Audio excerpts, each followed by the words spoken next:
insulinoterapia. Voy a hablar acerca de unos puntos que nos van a dejar entender mejor acerca de la terapia, ¿sí? De la terapia de insulina. Vamos a hacer un repaso de la anatomía, la fisiología del páncreas endocrino. Hablaremos de la semiología y la fisiología de la diabetes mellitus, historia y evolución de la insulina, insulinoterapia y las técnicas de administración de la insulina, ¿sí?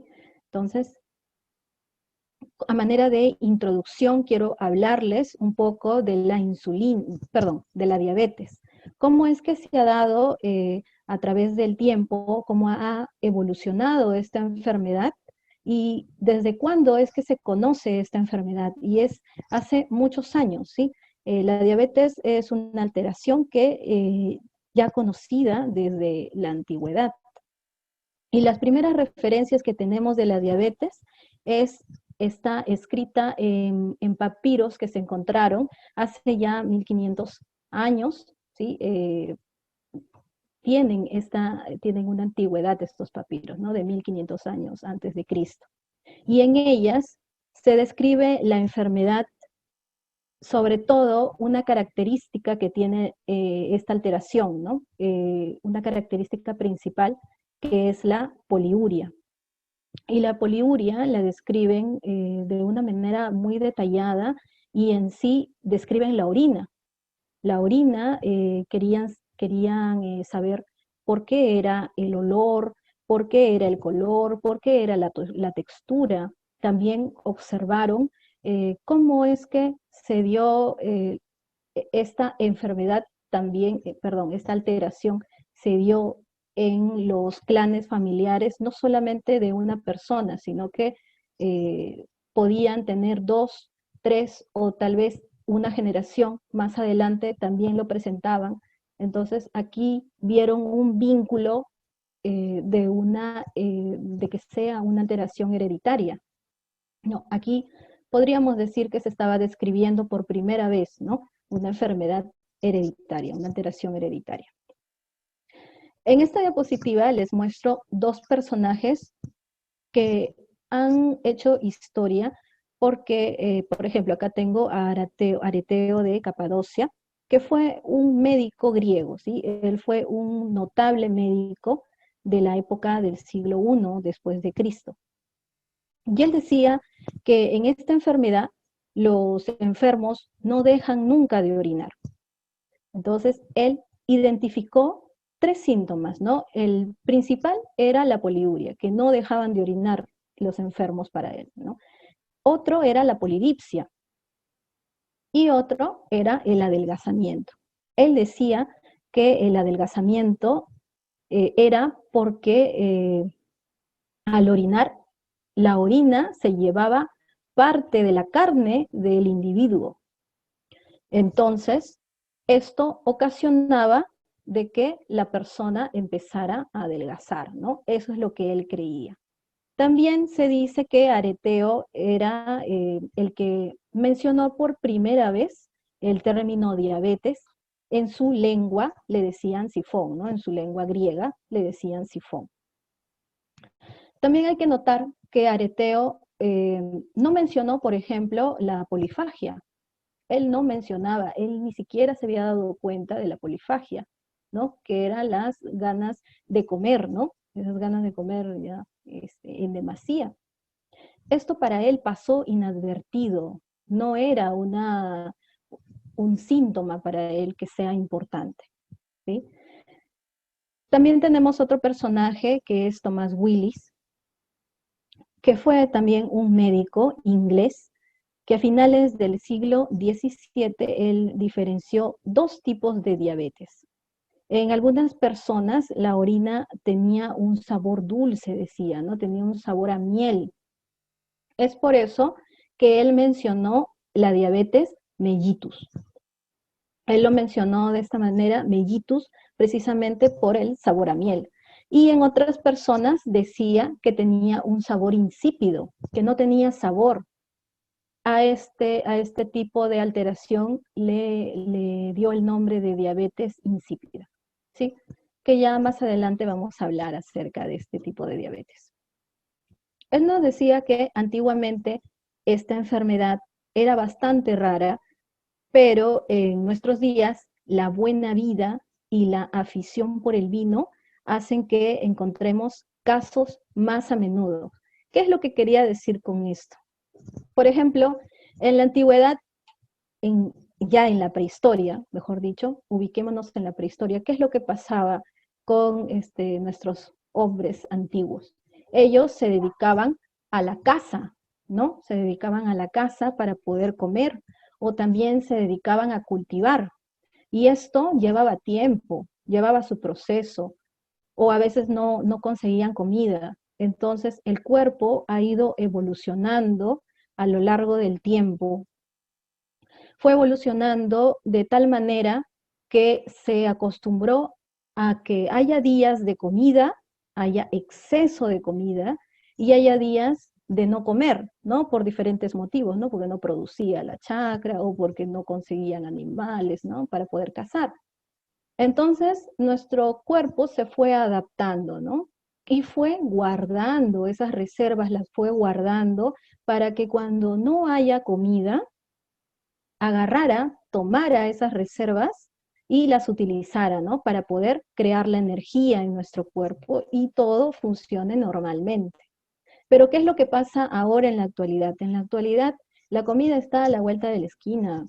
Aquí hay una tienda, hay mercados donde puedes abastecerte, ¿no? Y comer en demasía. Y es por eso que la buena vida hace que ahora haya más casos de diabetes en el mundo.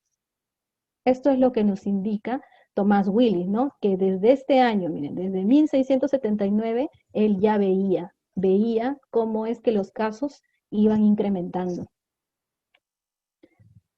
Bien, entonces, la historia de la insulina y la diabetes, como la de muchos otros tratamientos y descubrimientos científicos, están llena de personas dedicadas a la investigación que aportaron un granito de arena con mayor o menor éxito. Sin todas estas personas, el descubrimiento de la insulina podría haber tardado mucho más tiempo, ¿sí? Y también muchas personas se habrían visto afectadas con ello. Aquí en la imagen les muestro a sus rutas, que era como un médico, pero él era un médico hindú. Este médico escribió, se supo de él porque él es del siglo 5 o 3 después de Cristo, ¿sí?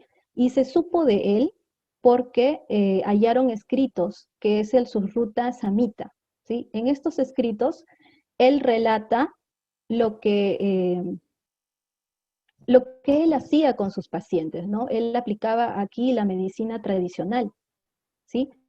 Él era destacado en las técnicas de rinoplastía, la extracción de cataratas, intervenciones anales, dentarias. Él realizó las primeras descripciones de diabetes, anotaba los síntomas y él generó también una clasificación de esos síntomas. También trataba la angina de pecho, la obesidad y la hipertensión arterial, ¿sí? Y todo esto lo realizaba con la medicina tradicional. Él fue el primero en el cual hizo sus investigaciones de la diabetes, ¿no? Obviamente no se le conocía con ese término, pero sí hacía investigaciones de tal manera que llegó a probar la orina para poder saber si es que la orina sabía dulce. No lo sabía. Entonces, él probó, llegó a probar la orina y también llegó a probar la orina no solamente del diabético mellitus, sino también del diabético insípido, para poder saber si es que tenía también el sabor a miel, ¿no? Él fue el primero. Entonces, a él debemos que conocemos que la orina es dulce, ¿no? En esos años. Y bueno, al lado izquierdo pueden ver el papiro de Evers, que es el papiro que les estaba mencionando, que tiene descripciones de diferentes intervenciones que se hacían en la antigüedad, ¿no? Y cómo es que también se supo de las características de la orina, qué es las diferentes observaciones que tenían de destacar un síntoma que era la poliuria. ¿no? Eh, bueno, describe pacientes con posibles diabetes por primera vez, ¿no? Tiene una antigüedad de 1500 años antes de Cristo. Bien, Areteo de Capadocia va a describir las enfermedades clásicas. Aparte de la diabetes, describió la tuberculosis, la difteria y la epilepsia. Para él, la diabetes era una enfermedad fría y húmeda, en que la carne y los músculos se funden para poder convertirse en orina. Fue él quien le dio el nombre de diabetes, ¿no? Que en griego significa sifón, refiriéndose al síntoma más llamativo que tenía la exagerada emisión de orina, la poliuria.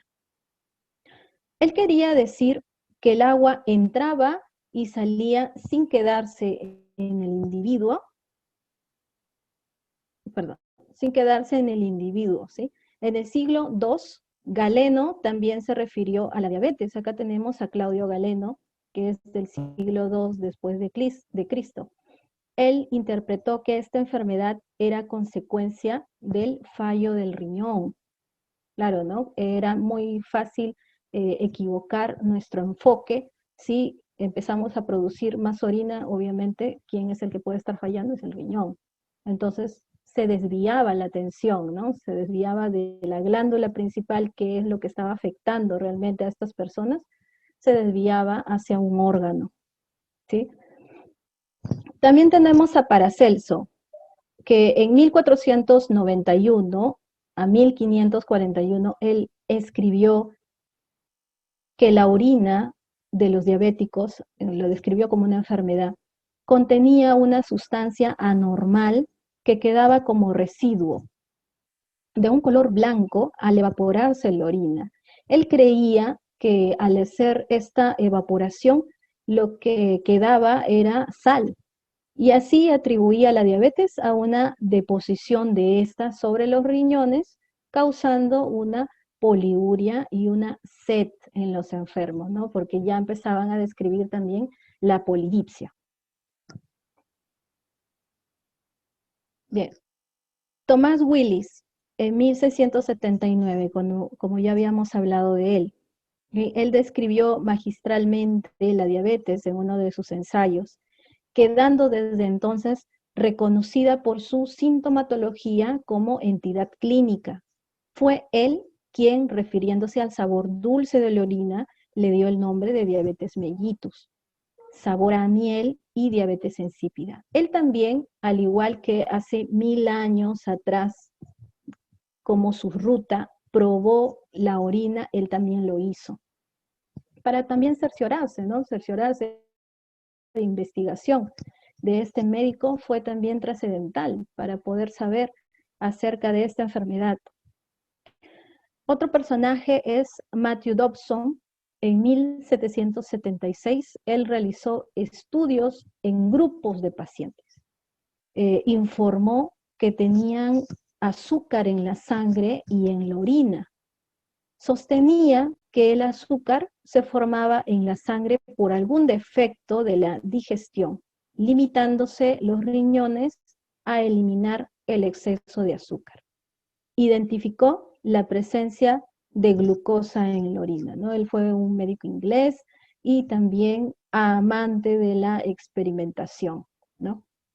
Entonces, gracias a él también se conocía de que los pacientes diabéticos tenían un exceso de glucosa en la orina y en la sangre, ¿no? Él también hizo sus investigaciones, no solamente en la orina, también comprobó que había glucosa en la sangre. Tiempo después también el médico inglés John Royo,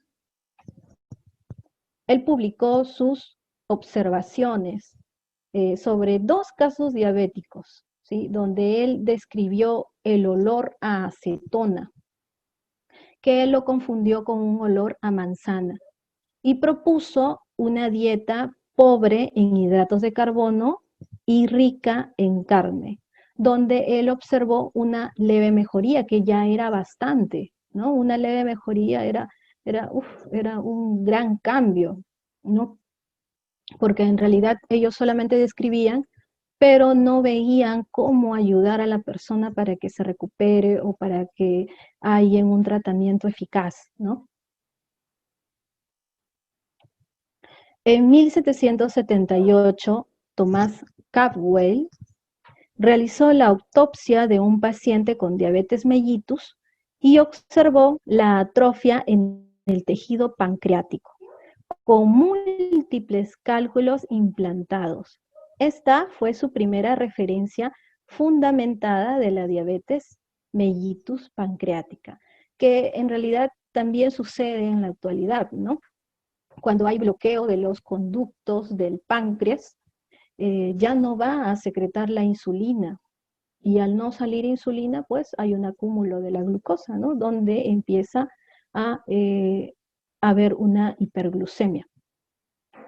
Entonces aquí se dio ya una descripción por primera vez de que el páncreas se estaba viendo afectado, tal vez ningún órgano más presentaba una alteración y solamente este. Por eso es que lo aisló y, bueno, dijo que este tal vez es el motivo, es el problema por el cual está sucediendo esto en los pacientes.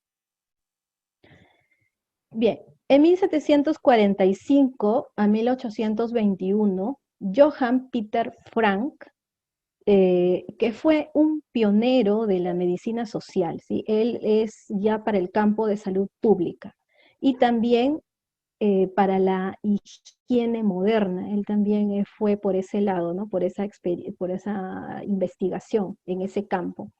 Entonces, él describió con exactitud la diabetes, distinguiendo la sacarina o verdadera de la insípida o falsa, ¿sí? Así se le llamaba a la diabetes mellitus, ¿no? Verdadera. Y a la diabetes insípida, falsa, ¿sí? Hasta ahora se considera como una diabetes falsa, o en realidad cumple con muchos síntomas, pero no es por la falta de insulina o no es por una resistencia a la insulina, como es lo que se presenta en los pacientes diabéticos, ¿no? Sino aquí ya viene otras causas, ¿no? De otra manera se está presentando esta alteración. Y por eso es que también llevaba el nombre de diabetes, porque cumplen en lo que es sintomatología, pero no quiere decir que haya una alteración de la insulina. Entonces, aquí él describió características de ambos y los separó, ¿no? Se refirió a la disentería urinaria, ¿no? Al exceso de orina, como el paso de bebidas no elaboradas a través de los riñones. Aquí también Johann, empezó a confundir, ¿no? Se iba por el órgano del riñón en vez de ir por el órgano del páncreas. Él creía que el riñón era el responsable de que estuviera ocurriendo esta alteración. Bien, Guillaume Dupuytren, en 1806, perdón, él era un patólogo y cirujano francés, que también lleva su nombre una alteración en los pacientes diabéticos, ¿sí? Que se va a caracterizar por una flexión o contracción de los dedos de la mano, ¿sí? Tienen una forma de plegaria en los dedos de la mano de los pacientes diabéticos que no son tratados. Y a esta afección se le colocó el nombre, ¿sí? De enfermedad de Dupuytren. Entonces, él afirmó que la albuminuria, es decir, la albúmina en la orina, en el diabético, es un signo de agravamiento de la enfermedad. Y ese sí, estuvo muy bien, muy acertado lo que él dijo, ¿no? Porque la albúmina empieza a ser, no va a ser filtrada por el glomérulo. ¿Por qué? Porque hay ya una alteración, ¿no? Por la presencia de glucosa. Entonces, cuando ya este paciente no ha sido tratado adecuadamente, empieza a deteriorarse los riñones y al no filtrar la albúmina, que en realidad no debería pasar ninguna cantidad de proteína, en un paciente normal no debería pasar una cantidad de proteína, entonces empezaba a haber espuma, ¿no? Espuma en la orina, que es un signo muy típico en los pacientes con diabetes. ¿sí? Entonces él observó esto, ¿no? Analizó la orina y vio que tenía presencia de albúmina. Algunos síntomas, como el exceso de micción, hicieron que se relacionara la diabetes con el órgano equivocado, ¿no? Los riñones. ¿Sí? Esto retrasó mucho, mucho los avances de esta alteración para poder llegar a lo que es ahora, ¿no? La insulina, un tratamiento con insulina. Claude Bernard, en 1804, él es el padre de la medicina experimental, ¿sí?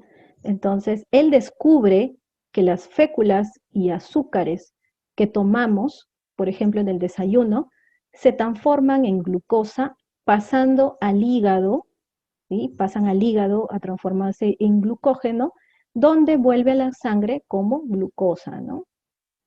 Que es el camino realmente que sucede en nuestro cuerpo, ¿no? Primero se transforma pasa al hígado como una reserva de glucógeno y luego cuando hay falta de comida o no hay glucosa en la sangre, se hace una destrucción, una degradación de este glucógeno para transformarlo en glucosa, ¿verdad? Entonces, además, descubre la función digestiva del páncreas, ¿no? Porque existe conductos del páncreas que van a llegar hacia el tramo duodenal, donde hará su función exocrina, ¿no? Es aquí donde él también describe acerca de esta función del páncreas. El estudiante de medicina Paul Langerhans. Paul Langerhans en 1867 fue el discípulo de Virchow. Virchow, también médico patólogo, ¿sí? Que descubrió, bueno, Paul Langerhans descubrió en el páncreas de un mono unos islotes dispersos de células con una estructura distinta de las células que producen los fermentos digestivos, ¿sí? Cuya función es desconocida. Hasta ese momento era desconocido, ¿no? Él es por eso que se le puso el nombre, ¿no? A las células, a los islotes de Langerhans, ¿sí? Debido a que él los descubrió, él fue el primero que mencionó acerca de estos islotes y que producían células, pero en ese momento aún no sabía para qué es lo que hacían esas células. Bien, el cirujano Oskar Minkowski en el laboratorio de Bernard Naunin y con el farmacéutico Joseph von Mering como asistente, extirparon totalmente el páncreas de un perro para documentar los efectos de la ausencia de los jugos de ¿sí? Del páncreas. El animal, ¿qué es lo que pasó con él? Se edematizó, se hinchó. Empezó a presentar sed, tenía mucha sed el perro y empezó también a orinar en demasía. Encontraron sustancias reductoras en la orina, ¿sí? Minkowski, considerado el abuelo de la insulina, fue también el primero en describir la presencia del ácido beta-hidroxibutírico, en el coma diabético, ¿no? Este ácido es el ácido cetoacético, ¿sí? Cetoacético o acetona también se le llama, ¿sí? Y este ácido, al concentrarse en demasía en nuestra sangre, lo que puede hacer es cambiar el pH, ¿no? Y al cambiar el pH, pues nos lleva a un coma diabético, que es lo que sucede en la actualidad, ¿no? Cuando un paciente entra en coma diabético es porque ha estado surgiendo una cetoacidosis en su cuerpo. Entonces, concluyen que la extirpación del páncreas produce la diabetes, ¿no? Con este experimento que hicieron en este perrito, es que llegaron a esa conclusión.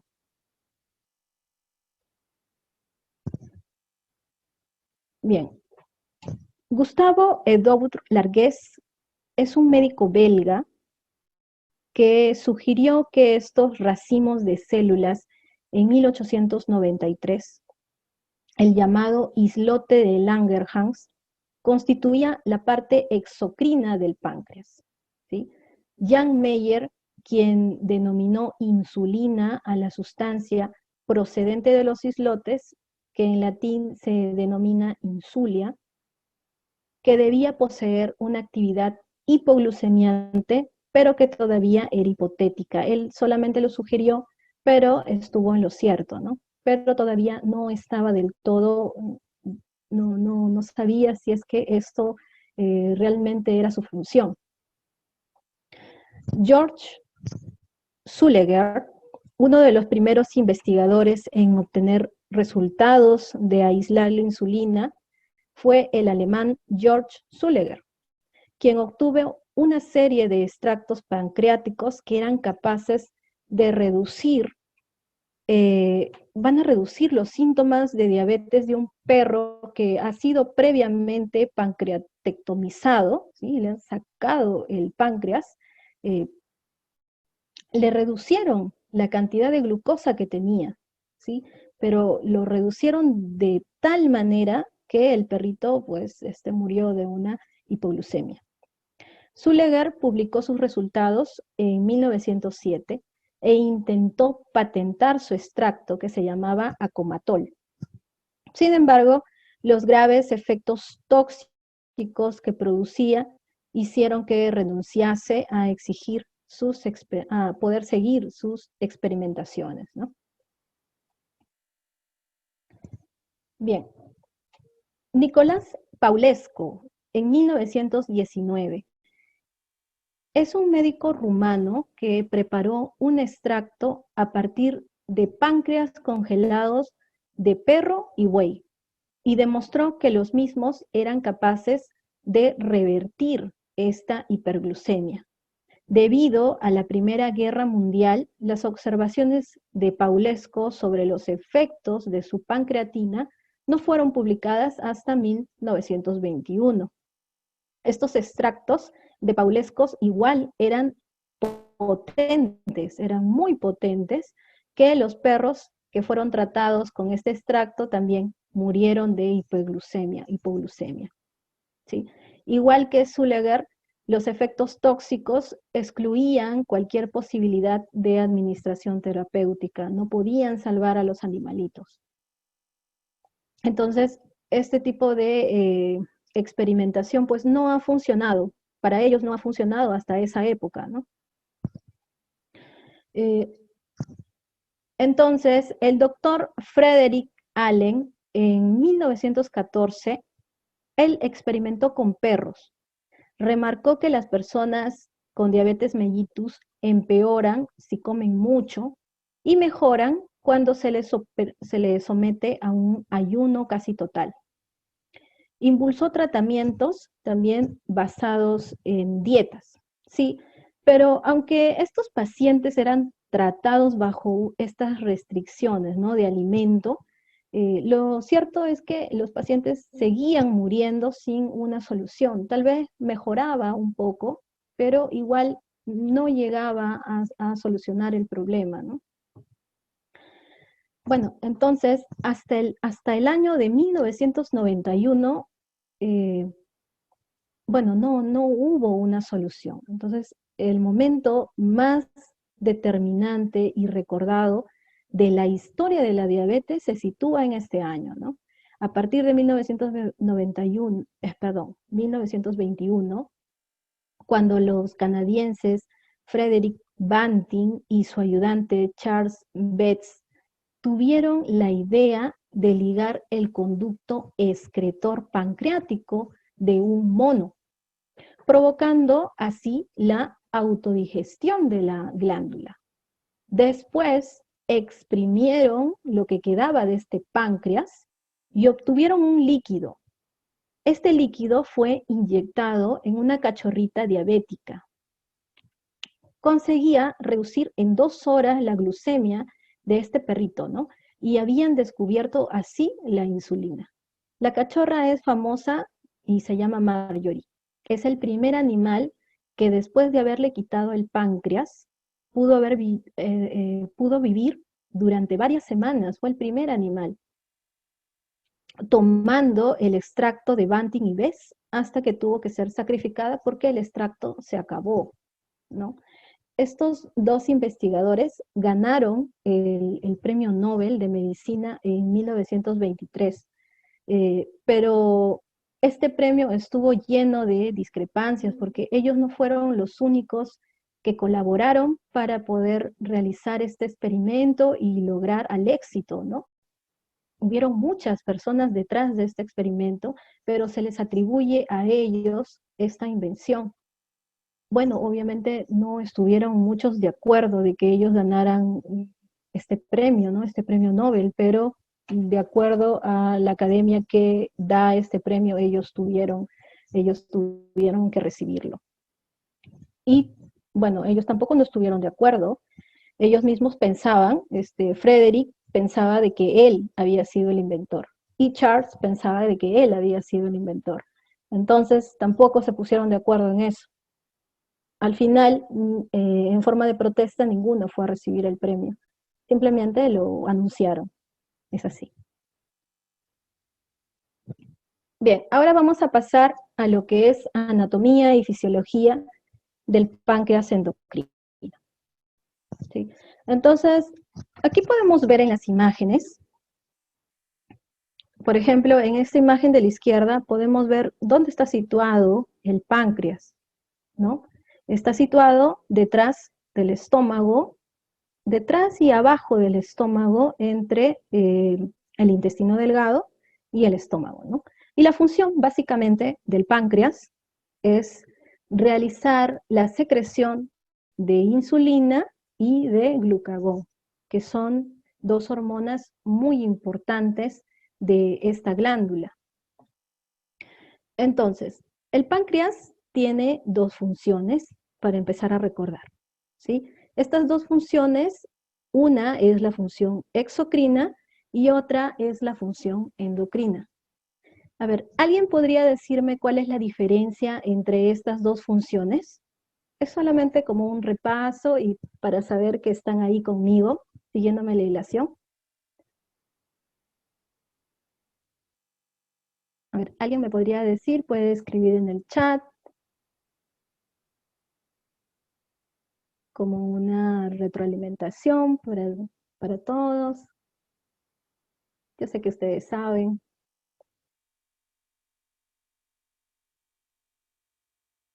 ¿Nadie? Bueno, ya, entonces vamos a recordarlo de todas maneras, ¿sí? Vamos a mencionarlo. Aquí tenemos en esta imagen un circuito. En este circuito, por ejemplo, vamos a ver un estímulo y lo tenemos por aquí. Cuando hay baja de glucosa en la sangre, por ejemplo, ¿qué podría pasar para que nosotros tengamos una baja de glucosa en la sangre? Cuando nosotros ayunamos, ¿no?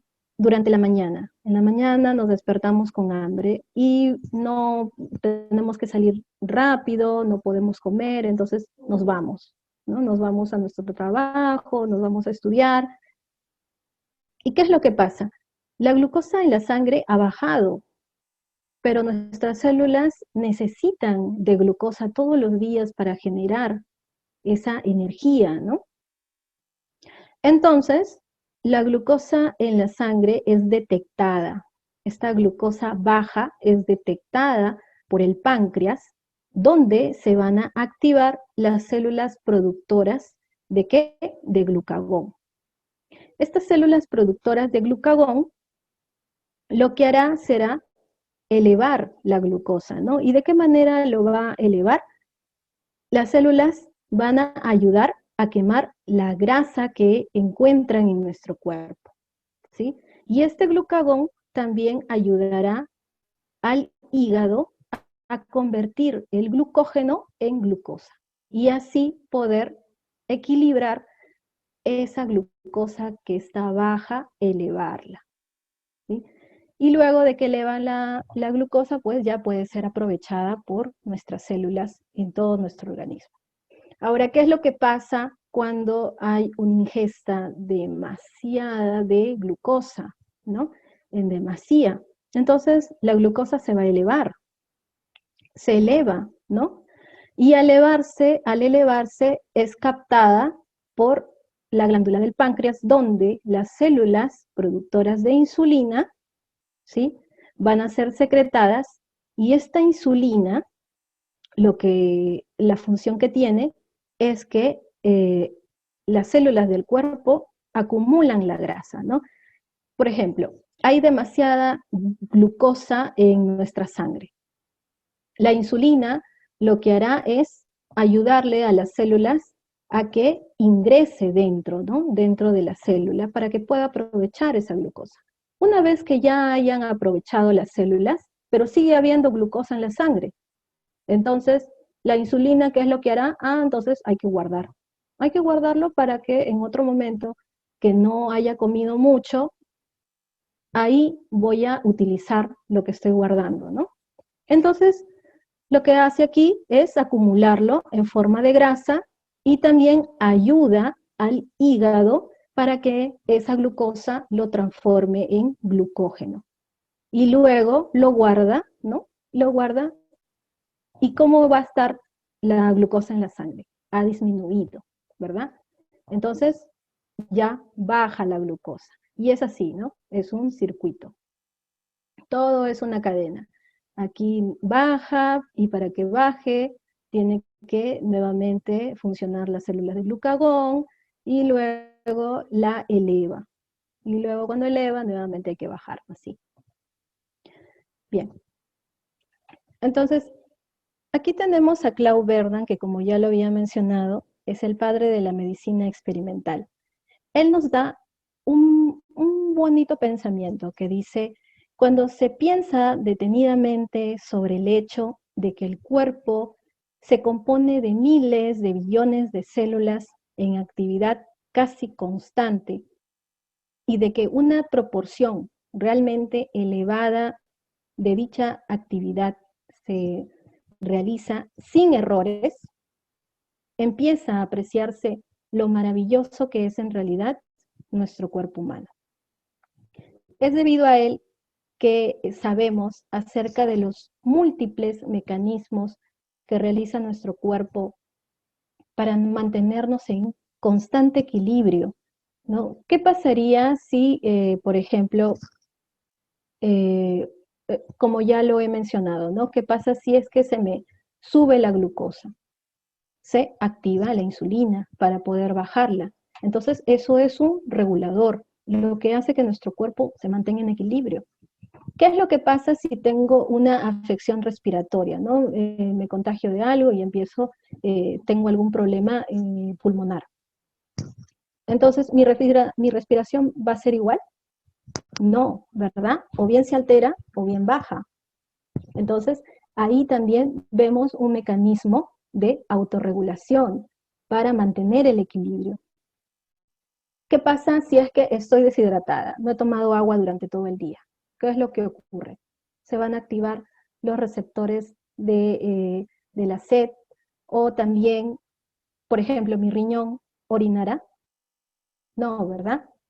Es porque no se puede dar el lujo de desperdiciar agua que no ha recibido. Entonces, esa parte es la homeostasis, y esta es una regulación que hace el cuerpo naturalmente. Y Claude Verdan fue el primero en describir los múltiples mecanismos que utiliza nuestro cuerpo para que lo externo, tal vez lo externo, porque también puede ser internamente, no afecte, ¿no? Y mantengan el cuerpo un equilibrio constante. Bien, los mecanismos de control homeostático hormonal, el mantenimiento de nuestro entorno interno constante va a depender vitalmente de los aparatos y sistemas que tiene nuestro cuerpo. Pero hay dos que van a jugar principalmente un papel protagónico, ¿sí? Y estos son el sistema nervioso central y el sistema endocrino. Estos dos sistemas va a regular, va a mantener nuestro medio, ¿no? Ese equilibrio que necesita nuestro cuerpo. Entonces, aquí tenemos el sistema endocrino y el sistema el sistema nervioso. El sistema nervioso, cuando detecta alguna irregularidad en nuestro cuerpo, ¿no? Le pasará la voz, ¿no? Le dirá, le llamará la atención al sistema endocrino. El sistema nervioso le dice, ¿no? Aquí ha pasado algo. Y lo que hará el sistema endocrino será secretar una hormona o mandar una reacción. Esto va a conducir a que se autorregule, ¿verdad? Entonces, ellos dos cumplen un papel fundamental para el sistema de control y el sistema de regulación biológica. Los estímulos de las glándulas endocrinas. Los estímulos que activan los órganos endocrinos se dividen en tres categorías principales. Una es la hormonal, humoral y nerviosa. En la hormonal, el hipotálamo segrega hormonas que van a estimular la hipófisis anterior para segregar hormonas que estimularán a su vez otras glándulas endocrinas que segregan las hormonas, ¿no? Por ejemplo, aquí tenemos a la glándula tiroide, la glándula tiroidea, ¿no? Que segrega el T4 o tiroxina también. La corteza suprarrenal, que va a segregar el corticosteroides o la aldosterona.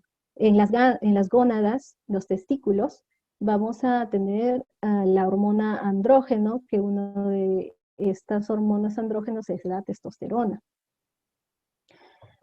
Otra de las categorías es la humoral, ¿sí? Donde la sangre capilar contiene baja concentración de calcio. Entonces, esto va a estimular la secreción de la hormona paratiroidea, el PTH, ¿sí? Por las glándulas paratiroides, ¿no? Acá tenemos la glándula tiroidea y las bolitas amarillas son las glándulas paratiroides. Estas glándulas paratiroides se activarán cuando capten un bajo nivel de calcio en la sangre. Entonces se estimulará la hormona PTH, ¿no? Que va a provocar el aumento de la concentración de calcio en la sangre.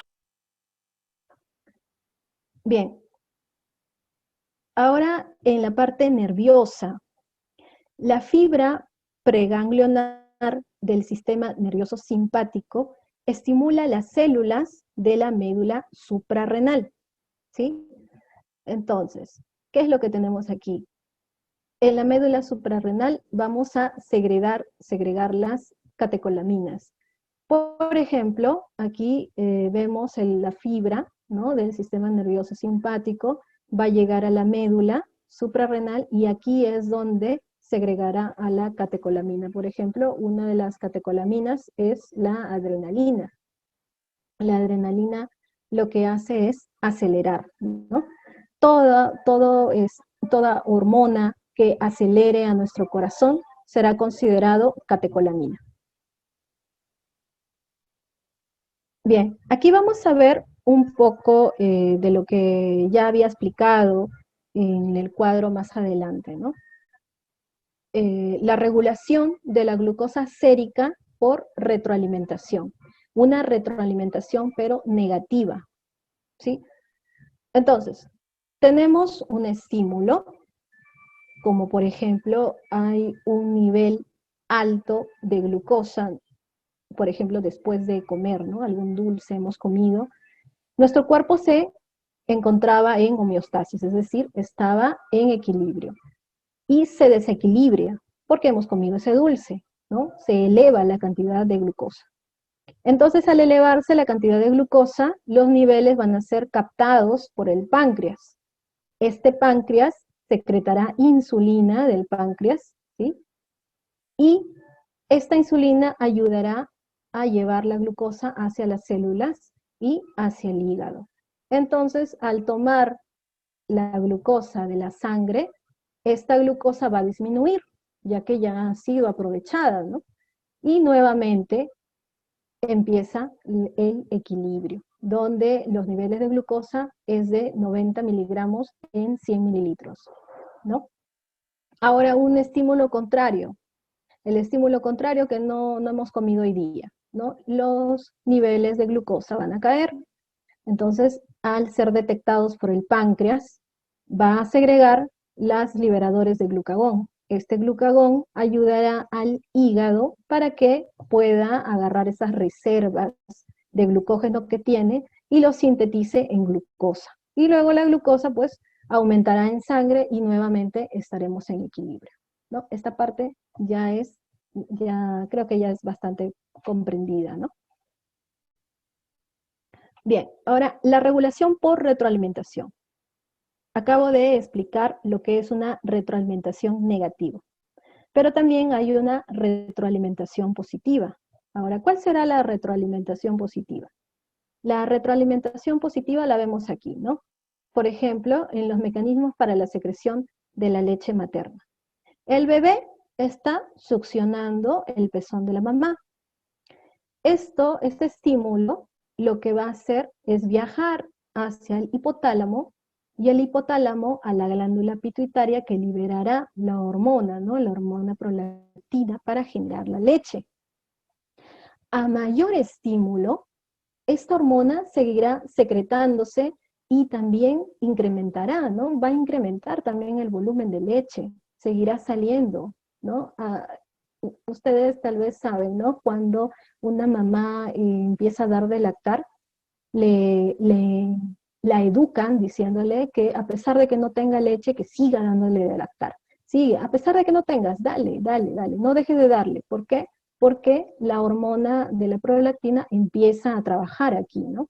Tal vez se va a tomar su tiempo, pero va a trabajar. Y al final, pues, la mamá tendrá el resultado de que tiene leche. Entonces, a pesar de no tener leche, hay que siempre amamentar. Esto se le conoce una retroalimentación positiva. A mayor estímulo, la hormona va a ser secretada con mayor fuerza, ¿no? Va a seguir siendo secretada. Entonces, ¿cuál es la diferencia con la retroalimentación negativa? Aquí, cuando la glucosa se ha elevado, va a secretar el páncreas la insulina, ¿no? Secreta el páncreas la insulina y entonces, ¿qué es lo que pasa con la glicemia? Es decir, la glucosa en sangre. ¿Qué es lo que pasa con la glicemia? Se regula. ¿Va a seguir saliendo insulina? No. Cuando ya cuando ya la glucosa ha bajado en la sangre, la insulina se bloquea.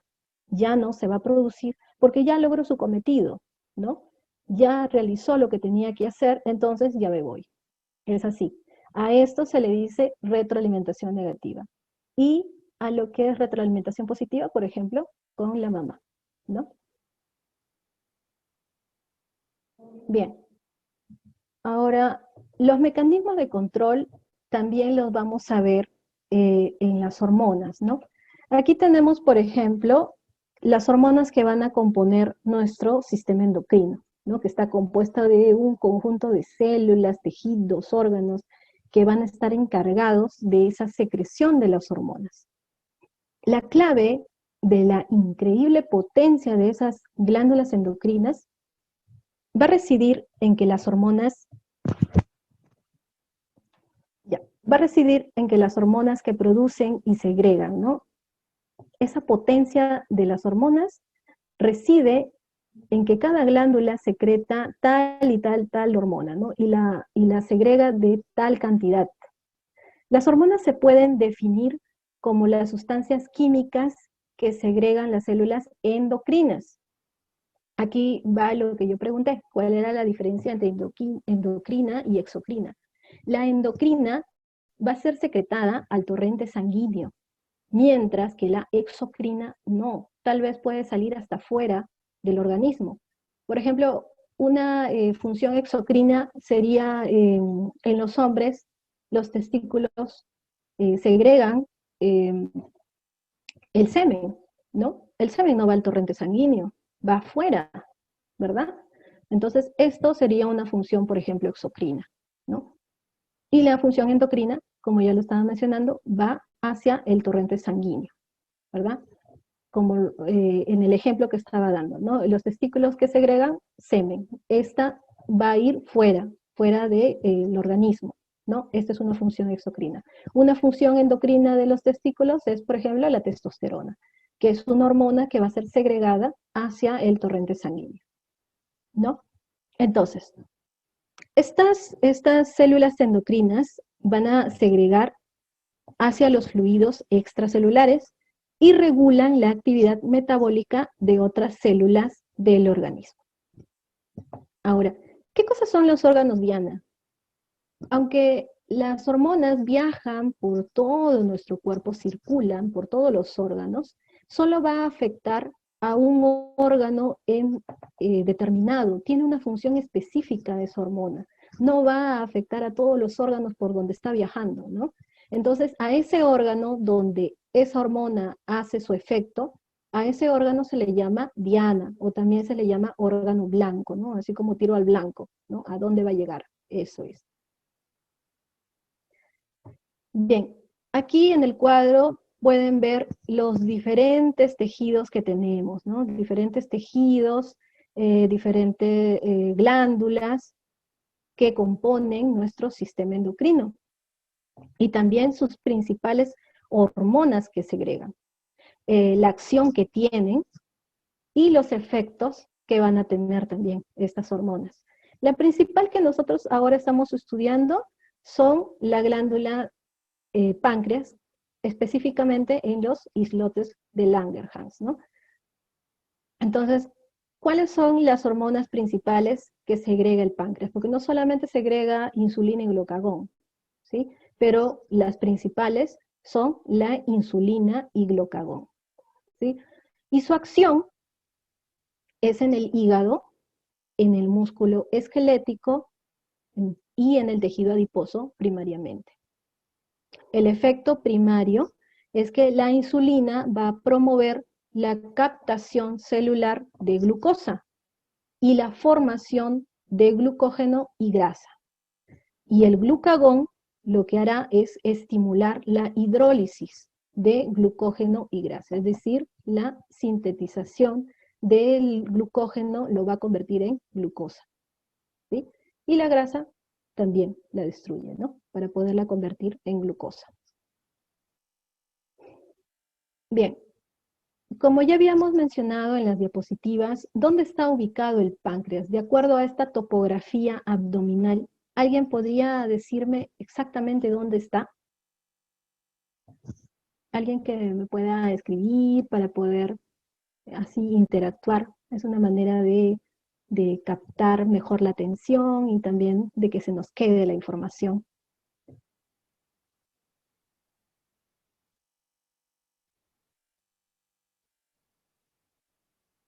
¿Alguien que quiera participar?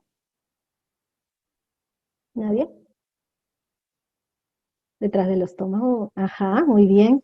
Muy bien, Elsa.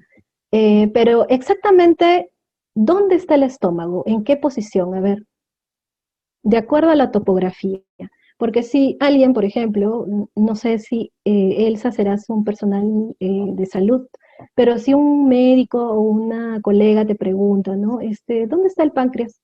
Tú le dices detrás del estómago o le dices adecuadamente cuál es la posición topográfica. Eso, muy bien, Sara. Epigastrio. Muy bien.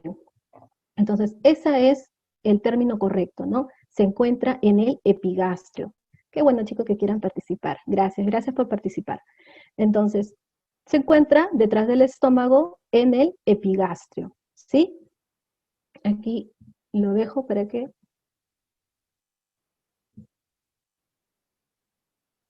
Ahí está. Es una glándula retroperitoneal, es decir, detrás del peritoneo, es aplanada y está situada detrás y por debajo del estómago, ¿sí? Entre el intestino delgado, la parte del duodeno, esa parte es lo que abarca el páncreas, y el estómago, entre el duodeno y el estómago, ¿sí? Bien, aquí vamos a ver mejor al páncreas. El páncreas, como estaba mencionando, es una glándula lobulada color rosa grisáceo, de 12 a 15 centímetros de longitud y tiene un peso de 70 gramos. Se extiende en sentido casi transversal sobre la pared abdominal posterior. Desde el duodeno hasta el vaso por detrás del estómago, ¿no? Aquí tenemos el vaso y aquí tenemos el duodeno, ¿no? La parte del intestino delgado. Ahora, las fracciones que va a tener el páncreas van a ser 3. Esta parte, por ejemplo, es considerado la cabeza del páncreas. Este de aquí es el cuerpo del páncreas, como nos indican las flechitas, ¿no? Cuerpo del páncreas, cabeza del páncreas, y esta es la cola del páncreas. La cabeza y el cuerpo están en la parte retroperitoneal, y la cola está en la parte intraperitoneal, ¿sí? Dentro del peritoneo. Y llega al vaso, ¿no? Tenemos la vena aorta, la vena cava, el conducto biliar, los conductos pancreáticos, ¿no? Desde aquí vamos a ver también en las siguientes láminas, vamos a apreciar mejor estos conductos. Y la papila duodenal. Veremos cómo se conecta con el duodeno ahora. Su descripción derecha amplia o cabeza se conecta con el cuerpo por un cuello largo constreñido, ¿no? Aquí podemos verlo, ¿no? En esta parte de acá. Tiene un cuello que se encuentra algo constreñido, ¿sí? La extremidad izquierda derecha se conecta como cola, ¿no? Esta ya sería su cola. Y asciende un poco hacia la izquierda en el epigastrio y el hipocondrio izquierdo. El lado derecho del órgano, que se llama cabeza del páncreas, esta parte, acá también, cabeza del páncreas, es la parte más ancha y se encuentra en la curvatura del duodeno, ¿no? Es aquí como el duodeno lo abraza la cabeza del páncreas. Entonces es la primera porción del intestino delgado. La parte cónica izquierda se conoce como cuerpo y se extiende un poco hacia arriba y su final se llama cola y termina cerca del vaso. Aquí podemos ver cómo es que se juntan el páncreas al duodeno y hay un conducto. Este conducto se llama ampolla de Vater. Esta ampolla de Vater se origina por la unión del colédoco, esta vía que es de color verde, que viene del hígado, el colédoco y el conducto pancreático, ¿no? Al unirse estos dos, van a formar la ampolla de Vater. Esta ampolla de Vater lo que hará es secretar el jugo pancreático, ¿no? Aquí se une con la bilis, el jugo pancreático, y se deposita dentro de el segundo tramo del duodeno. Esta es una porción. Esta es la primera porción, 1, 2, por acá 3 y por acá 4, ¿no? Entonces, en la segunda porción del duodeno es ahí donde se segrega el jugo pancreático junto con la bilis. ¿Sí? Este es el colédoco, y el colédoco también tiene nacimiento desde el conducto cístico que viene de la vesícula biliar y del conducto hepático común, ¿no? Los dos al unirse van a formar el colédoco, o también conducto biliar común. ¿Sí? Bien, como le estaba mencionando, el páncreas es una glándula mixta. Tiene función exocrina y tiene función endocrina. La función exocrina, aquí la vamos a ver. Tenemos el páncreas, le hacemos un zoom, ¿sí? Entonces, la función endocrina va a ser esta parte, que es donde se posicionan los islotes de Langerhans. Y la función exocrina va a ser donde vemos acinos serosos. Estos acinos van a ser los responsables de crear ese jugo pancreático que va a ayudar a la digestión, ¿sí? Pero no vamos a tocarlo, este tema no. Vamos a tocar el tema donde nace la insulina, ¿sí? En los islotes de Langerhans, por las células que contienen los islotes de Langerhans, que ahora vamos a verlo. Entonces, vamos a agrandarlo en esta otra imagen, ¿sí? Entonces, analizando el tejido pancreático, las células endocrinas, Las células endocrinas del páncreas se disponen en pequeños grupos alrededor de conglomerados celulares exocrinos más amplios llamados acinos. Los conglomerados endocrinos se conocen como islotes de Langerhans, ¿sí? Y contienen 4 tipos de células. Las más conocidas son las células beta. Las células beta van a ser los responsables de segregar, de secretar insulina, ¿sí? Entonces aquí podemos ver estas células de los islotes, ¿no? Aquí están las pequeñas células de los islotes de Langerhans, la arteriola, la vena, la red capilar fenestrada, ¿sí? La que está entre las células, esta capa, una capa fibrosa fina que recubre, y las células exocrinas grandes, ¿no? Esto es lo que se encuentra dentro de los islotes de Langerhans. Bien, ahora, no solamente, como ya lo estaba mencionando, el páncreas segrega glucagón e insulina, no. También segregan 2 hormonas más que, bueno, no son muy conocidas, ¿sí? Pero las más importantes, como ya lo había mencionado, es la insulina y el glucagón. Claro que también estas hormonas igual tienen su función, ¿no? Entonces, las células alfa van a secretar glucagón en un 20%. Las células beta, secretoras de insulina en un 70%. Las células delta son secretoras de somastotina.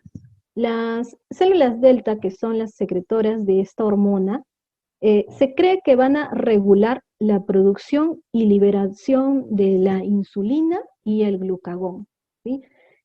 Vamos a ver como una memotecnia, somatos, como que todo, ¿sí? Va a bloquear, va a dejar pasar, va a darles el freno a la insulina y el glucagón. Y las células PP, que son las secretoras de polipéptido pancreático, ¿sí? Esto es el 2%. El polipéptido pancreático inhibe las funciones exocrinas, es decir, no endocrinas del páncreas. Este tipo de célula va a trabajar más en lo que es la función exocrina del páncreas. Bien, ahora, ¿qué es una hormona? Nosotros sabemos que la insulina es una hormona. La hormona proviene de la palabra griega que significa despertar, ¿no? Despertar o provocar los efectos de las células corporales.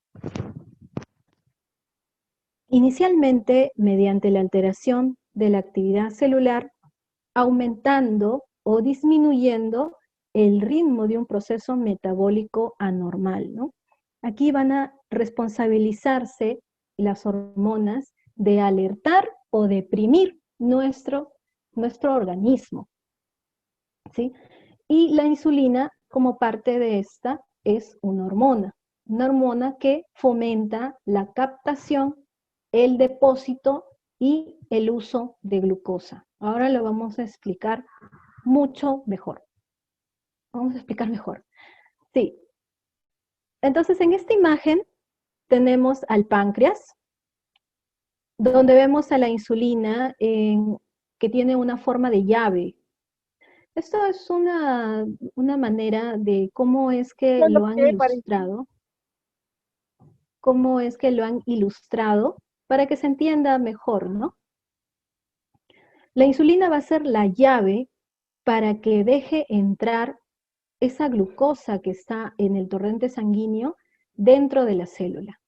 Esa va a ser la función de la insulina. Aquí podemos ver cómo es que se ve químicamente la insulina, ¿no? Y solo un gen va a regular la síntesis de la preproinsulina. La insulina es una molécula en sí, es muy compleja, que necesita de un periodo de formación para poder constituirse como insulina. en realidad la célula beta no simplemente hace su metabolismo y genera la insulina. No, en realidad lo que genera es una preproinsulina, que luego al seguir madurando se convertirá en una proinsulina. Esta proinsulina seguirá madurando y llegará al torrente sanguíneo como una insulina y un péptido C. Aquí está la insulina y acá está el péptido C. Ahora, ¿de dónde salió este péptido C? Lo podemos ver aquí. Siempre la preproinsulina va a tener 3 cadenas, ¿sí? Estas 3 cadenas, aquí en la proinsulina, van a ver unos enlaces, ¿no? Vemos aquí unos enlaces. Esos enlaces son enlaces de disulfuro, pero no vamos a ahondar mucho en lo que es bioquímica, si no nos vamos a confundir, ¿sí? Pero es importante que sepamos que la insulina tiene 3 cadenas, ¿sí? La proinsulina tiene 3 cadenas, y cuando va a salir al torrente sanguíneo se divide de esta cadena que la vemos con una forma de C, de color naranja. Se divide y luego se forma una insulina y un péptido C. Siempre va a estar acompañado de su péptido C, la insulina, ¿sí? La insulina tiene un tiempo de vida de 3 a 5 minutos. Es rapidísimo su acción, es muy rápido. Entonces, cuando nosotros queremos en análisis, ¿no? En un análisis a los pacientes, queremos ver cuál es la eficacia de la insulina, no vamos a poder medir la insulina porque, como les digo, tiene de 3 a 5 minutos de vida. Entonces, es imposible medirlo, ¿no? Pero sí, lo que sí podemos medir es el péptido C. Aquí nos dice, el péptido C es un marcador valioso de la actividad de la célula beta en la diabetes con insulinoterapia, ¿sí? Entonces, lo que vamos a medir para saber la eficacia de que sí está trabajando nuestra insulina en nuestro cuerpo es valorando la cantidad de péptido C. Ahora, debemos recordar que en un paciente normal, ¿sí? Siempre existe un nivel basal de insulina en la sangre. Nunca cesa, siempre hay una cantidad baja, pero hay una cantidad segregada de insulina en un paciente sano, ¿sí? Vamos a entender mejor esto en las siguientes diapositivas para poder explicárselos. Bien, nosotros sabemos que la célula beta es la que secreta, la insulina, ¿sí? Va a secretar la insulina, pero ¿cómo lo hace? ¿No? Eso es la importancia de la fisiología. ¿Cómo hace esa secreción de insulina la célula beta? Entonces, aquí lo vamos a ver. ¿De qué dependerá el control de la secreción de insulina? Va a depender del nivel de glucemia. Depende de la cantidad de glucosa que se encuentra en la sangre. Entonces, vamos a explicar esta imagen que les he colocado aquí. Están enumerados para que puedan ver la secuencia, ¿sí? Entonces, nosotros comemos, ¿sí? Comemos e ingresa, ¿no? Ingresa el alimento, es procesado por el estómago, no lo he colocado aquí, pero imagínense, aquí tenemos un estómago y el estómago, bueno, ya pasa el alimento, ya está procesado, pasa hacia el duodeno. Entonces, aquí en el duodeno, las células que tiene el intestino delgado son los enterocitos. Estos enterocitos, que son las células funcionales del intestino delgado, lo que van a hacer es reaccionar absorbiendo, ¿no? Absorbiendo moléculas de compuestos carbonados u orgánicos, como la glucosa. Entonces, al absorber los hepatocitos esta glucosa, ¿qué es lo que ocasiona? Es la elevación de la glicemia, ¿no? Entonces se eleva la glucosa en sangre y cuando se eleva, ¿Qué es lo que va a estimular? La activación del metabolismo del páncreas, ¿sí? Específicamente lo que va a activar son las células beta. Entonces, en el punto número 1 tenemos la elevación de la glucosa. Ahora pasamos al punto número 2. ¿Qué es lo que está pasando ahora con la célula beta? Esta es una célula beta, ¿sí? He tomado una célula beta y aquí vamos a ver qué es lo que está pasando internamente para que secrete insulina. Entonces, al elevarse la glucosa, lo que va a pasar es que va a empezar a consumirse ATP. Se va a empezar a consumir ATP porque van a empezar a hacer, una reacción. Empieza a haber una combustión, ¿no? Se eleva la cantidad de ATP y si se empieza a quemar, se quema ATP, se quema dentro de la célula que ya está dentro de la célula, ¿no? El ATP. Entonces empieza a quemarse, ¿qué es lo que va a pasar? Va a empezar a disminuirse. Se disminuye la cantidad de ATP. Entonces, cuando hay esta disminución, lo que pasa es que va a haber una sensibilidad al ATP. Empieza a originarse una despolarización. Es decir, es como si el ATP al gastarse de la membrana de la célula está resguardándola, por así decirlo, ¿no? El ATP está resguardando la membrana de la célula. Entonces, al gastarse, que se siente cansado, ¿qué es lo que va a pasar? Va a dejar la puerta abierta, ¿no? Deja la puerta abierta, ¿y quién se escapa? ¿Quién es el catión más abundante intracelularmente hablando? ¿Cuál es el catión más abundante? El potasio. Entonces el potasio, al ser tan abundante, se va a escapar. Se escapa por la puerta que ya está abierta. Entonces, la célula, al darse cuenta, necesita reponer ese catión, ¿no? Catión positivo. El potasio es un catión positivo. Entonces, ese catión que se está escapando necesita reponerlo. ¿Y qué catión es el más abundante extracelularmente hablando? ¿Cuál será el catión más importante? El calcio, ¿sí? Entonces, el calcio, por ser más abundante, lo va a jalar, lo jala dentro de la célula. ¿Y qué es lo que pasa dentro de la célula? Al aumentar la cantidad de calcio, va a reaccionar y con ello va a ocasionar una exocitosis, es decir, una liberación de la secreción de la insulina, que la tenía ahí guardadita como si fueran vesículas, ¿no? Y como pequeños globitos, pequeñas bolsas que están dentro de la célula guardadas, esperando de que cuando se incremente la glucosa en la sangre, reacciona y deja salir esa insulina, ¿no? Al torrente sanguíneo. Entonces, eso es lo que ocurre. La insulina aquí, la que está siendo liberada fuera de la célula beta, la que está siendo liberada, es una insulina que habíamos mencionado aquí, esta. Es una insulina, ¿no? Es una insulina que sale junto con su péptido C. Pero para que sea almacenada dentro de la célula,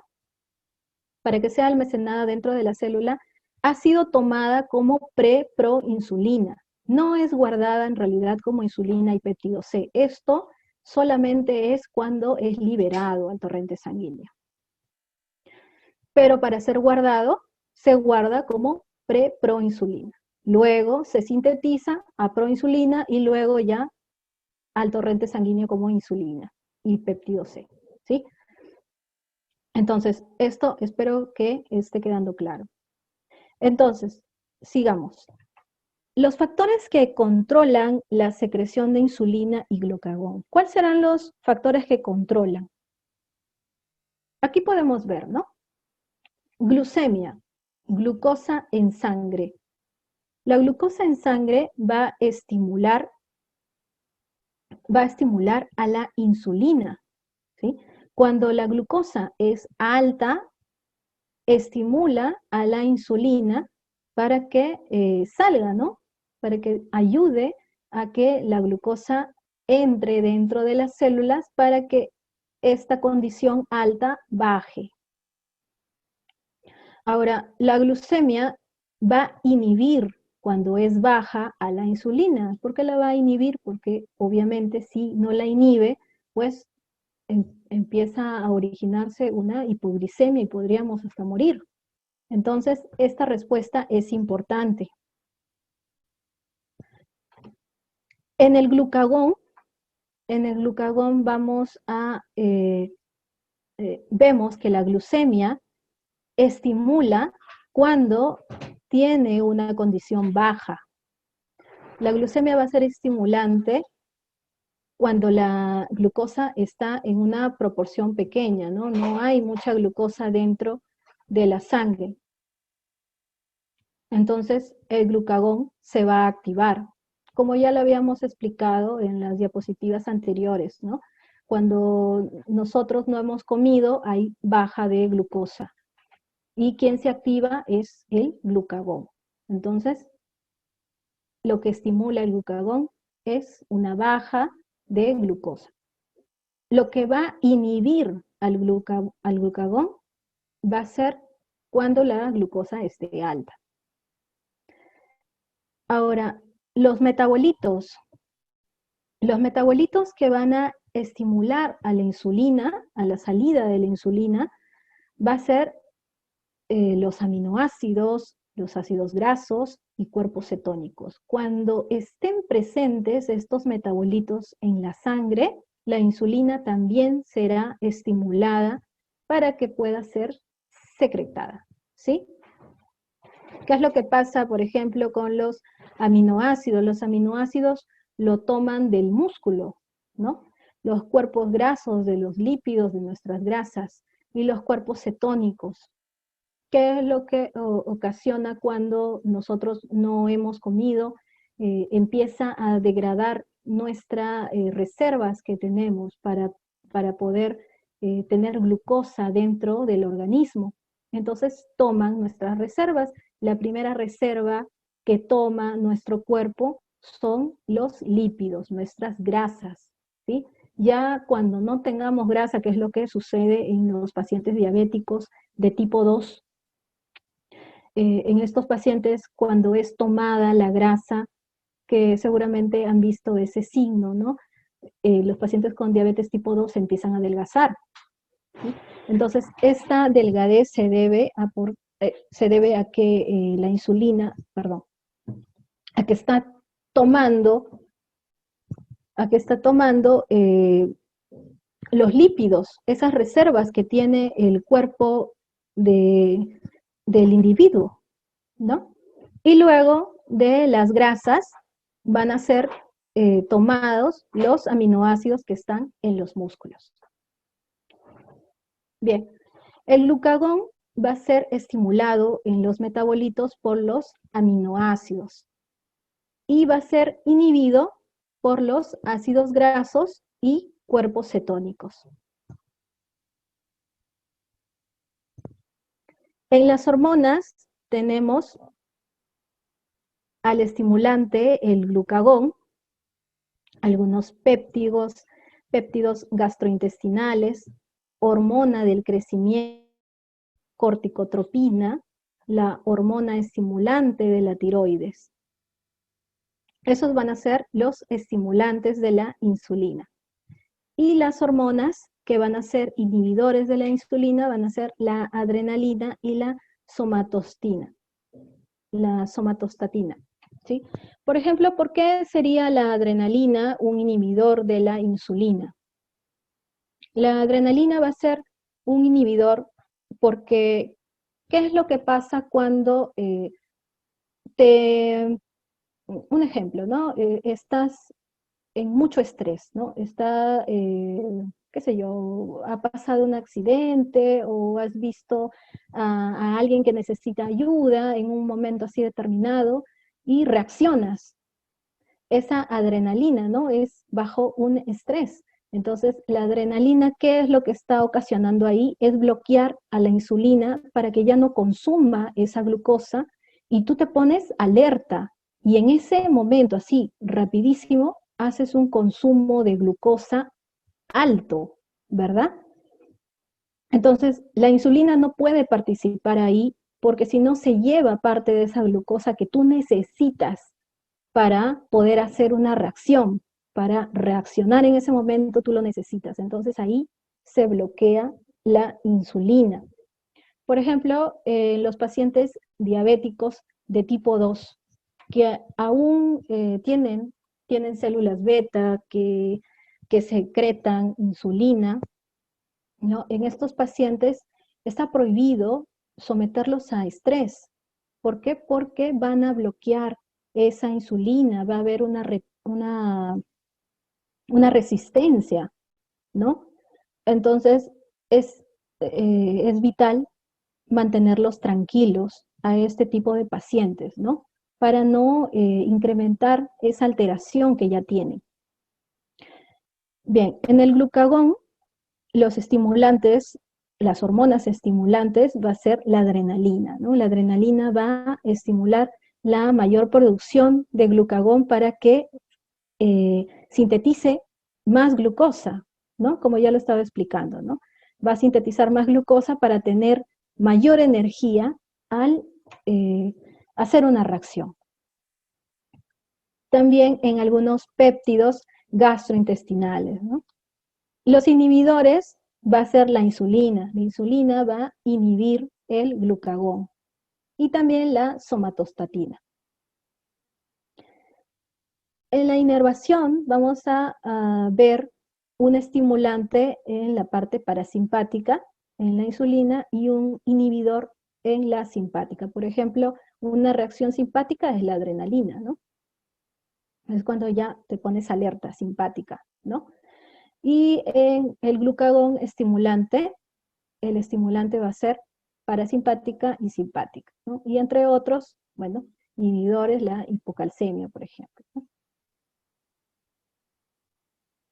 Bien, ahora vamos a ver qué es lo que ocasiona la insulina para ayudar a que la glucosa entre dentro de la célula. ¿Qué es lo que pasa? ¿Cómo es que la insulina hace para generar que la glucosa entre dentro de las células? ¿Y por qué está tan dañado, por ejemplo, en los pacientes diabéticos, ¿no? ¿Qué es lo que pasa en los pacientes diabéticos con esta parte, ¿no? Bien, la insulina, por ejemplo, se une a la unidad A, alfa. Podemos verlo aquí. Esta unidad alfa va a, perdón, esta unidad alfa va a actuar como receptor. Entonces la insulina, que es esta parte verde oscuro, ¿sí? Esta insulina se une a este receptor. Y lo que va a pasar es que va a determinar la autofosforilación de la unidad B. Eso va a ser una secuencia. Ahora, ¿qué es un autofosforilación? ¿No? Vamos a relacionar el término como un fósforo. Yo te paso un fósforo. ¿Y para qué quieres un fósforo? Para prenderte, ¿no? Entonces, es como que se activa, se prende la subunidad beta, ¿no? A su vez, esto conduce una actividad tirosina sinasa o tirosina quinasa. La actividad de esta tirosina va a desencadenar una cascada de fosforilación celular que aumenta o reduce la actividad de diversas enzimas, incluidos los sustratos del receptor de insulina. Van a intervenir en los efectos en el metabolismo de la glucosa, lípidos y proteínas, ¿no? Es aquí donde vemos cuando se toma la glucosa, o también pueden tomar lípidos para formar glucosa, o también pueden tomar las proteínas para formar glucosa. Por ejemplo, los transportadores de glucosa se van a desplazar a la membrana, aquí lo vemos, este es un transportador de glucosa, se va a transportar hasta la membrana celular y aquí va a favorecer la entrada, es como si fuera a abrirles la puerta a la glucosa, ¿no? Y la glucosa, bueno, entra dentro de la célula, ¿sí? Entonces, aquí todo este proceso es lo que ya básicamente les he estado mencionando, ¿no?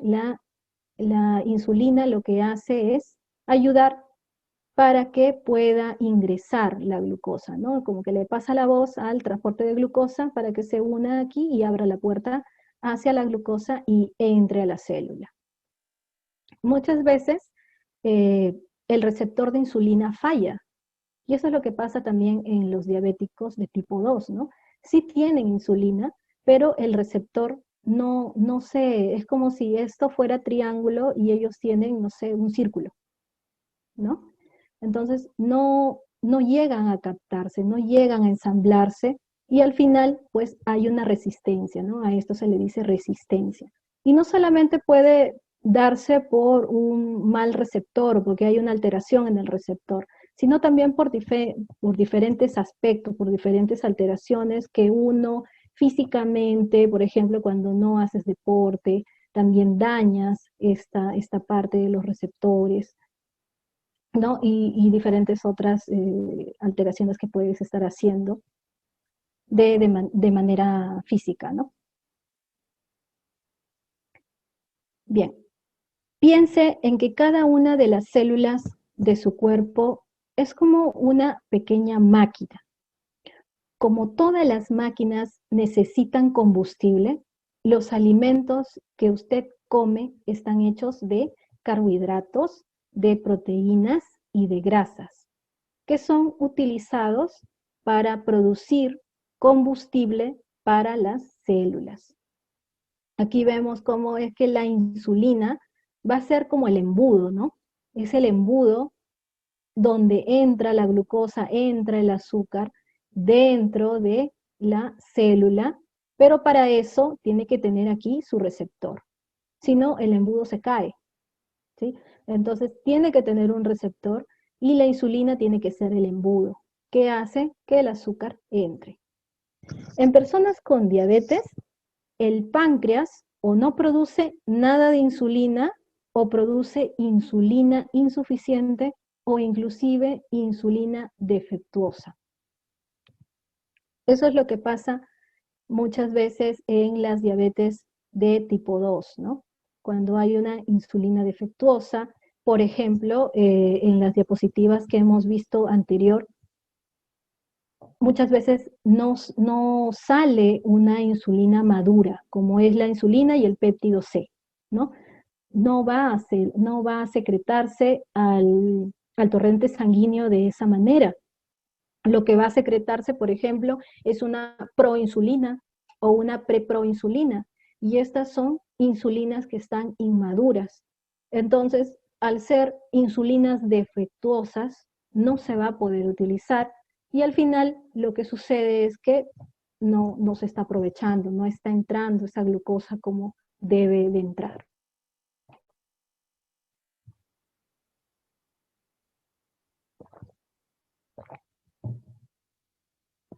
Bien, entonces, todas nuestras células necesitan de glucosa, ¿sí? Nuestras células musculares, nuestras células hepáticas, nuestras células grasas. Hay que resaltar aquí de que se llama GLUT, ¿sí? Son diferentes GLUT que nos van a ayudar a captar esa glucosa, aparte de la insulina. La insulina va a trabajar en este GLUT y que tiene un nombre en específico, es un GLUT4, pero hay más de 10 GLUT que trabajan en dichas células, por ejemplo, en las células grasa, en la célula hepática, en la célula muscular, que son necesarias porque es ahí donde va a trabajar la insulina. Por ejemplo, en el sistema nervioso central está el GLUT3, sistema nervioso central, son 3, ¿ya? Entonces ahí está el GLUT3 y ahí, por ejemplo, no trabaja la insulina, porque solamente en el GLUT4 es donde va a tener su función la insulina. Es insulino dependiente, el GLUT4. Ninguna otra de los GLUT, GLUT1, GLUT2, GLUT3, ninguna de esos GLUT va a necesitar a la insulina como el GLUT4. ¿Sí? Entonces, la glucosa entra a las células a través de receptores. Estos son sitios en las células que dejan entrar a la insulina. Una vez adentro, la glucosa puede ser utilizada como combustible, pero sin insulina es difícil para la glucosa entrar a las células, ¿sí? Sin la insulina no se va a poder entrar dentro de la célula. Entonces, piense que la insulina es como si fuera el embudo que permite a la glucosa, es decir, al azúcar, pasar a través de los receptores hasta el interior de las células. El exceso de glucosa es guardado como tejido graso o es guardado en el hígado como glucógeno. Entre comidas, cuando su azúcar sanguíneo, cuando la glucosa sanguínea está baja y sus células necesitan de combustible, el glucógeno del hígado es convertido en glucosa, ¿no? Básicamente es un resumen de todo.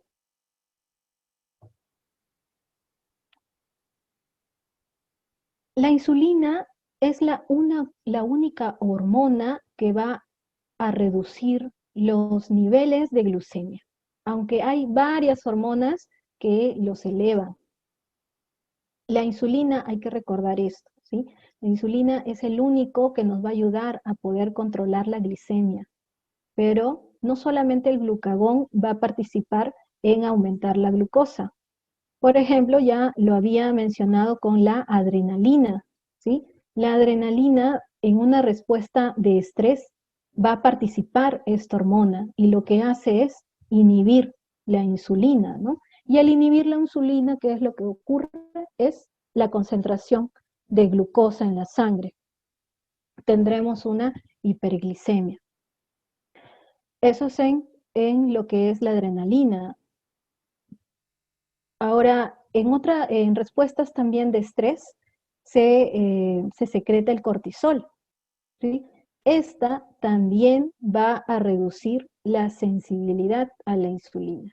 Esta hormona también va a participar en elevar la glucosa.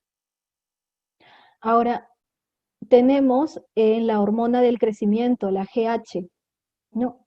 Que esta hormona va a ser liberada durante la noche y reduce también la sensibilidad a la insulina.